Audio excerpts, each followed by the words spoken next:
কে শুভেচ্ছা জানাচ্ছি। হুম, হুম। আহ, বিশেষ করে আজকের এই সাক্ষাৎকারটি কিছুটা বলতে পারেন সৌজন্য সাক্ষাৎ এবং বিশেষ করে ওনারা ডিএমপির কমিশনার সহ ঊর্ধ্বতন অফিসাররা বিভিন্ন জোনের যারা দায়িত্বে আছেন তাদের উপস্থিতিতে তারা গণ অধিকার পরিষদের সাথে আজকে অফিসিয়ালি বসেছে। এরপরেও বিভিন্ন রাজনৈতিক দলগুলোর সাথেও বসবে। প্রধানত নগরের আইন শৃঙ্খলা রক্ষার্থে এবং বিশেষ করে ট্রাফিক কার্যক্রমে রাজনৈতিক দলগুলোরও তারা সহযোগিতা চেয়েছে। কারণ জানেন যে বেশিরভাগ ক্ষেত্রেই রাজনৈতিক দল এবং বিভিন্ন সংগঠন তারা সভা সমাবেশ করে রাস্তা একেবারে বন্ধ করে। তো যে কোনো একটা সড়ক বন্ধ করলে তার প্রভাব কিন্তু আশপাশের সড়কগুলোতেও পড়ে।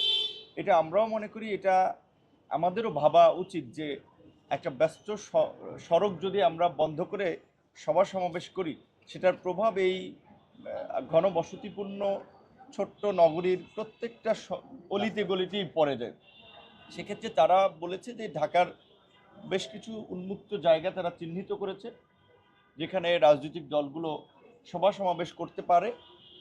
এবং আমরা বিশেষ করে সাম্প্রতিক পরিস্থিতিতে যেভাবে বিভিন্ন ঘটনা ঘটছে, আপনারা জানেন যে মোহাম্মদপুরের একটি ঘটনা, গতকালকে বনশ্রীর ঘটনা, আরও বেশ কিছু ঘটনা, এগুলো আমরা তাদের দৃষ্টিতে এনেছি এবং এগুলো প্রতিকার করার জন্য বিশেষ করে ডিএমপি যেন সক্রিয় ভূমিকা পালন করে সেই বিষয়ে আমাদের পর্যবেক্ষণ থেকেও আমরা কিছু শেয়ার করেছি। আমাদের কাছে মনে হয়েছে যে যেমন এই বিগত আন্দোলন সংগ্রামে স্বাভাবিকভাবেই পুলিশ অফিসারের মধ্যে তো ডিএমপিতে যারা কর্মরত ছিল তাদের অনেকেই ফ্যাসিবাদের একেবারে সক্রিয় দোসর থাকার ফলে তাদের এই গণবিরোধী অবস্থান যে ছিল, যার ফলে তাদের সাথে জনগণের একটা সংযোগের ক্ষেত্রে সম্পৃক্ততার জায়গাটা তো কিছুটা ঘাটতি আছে।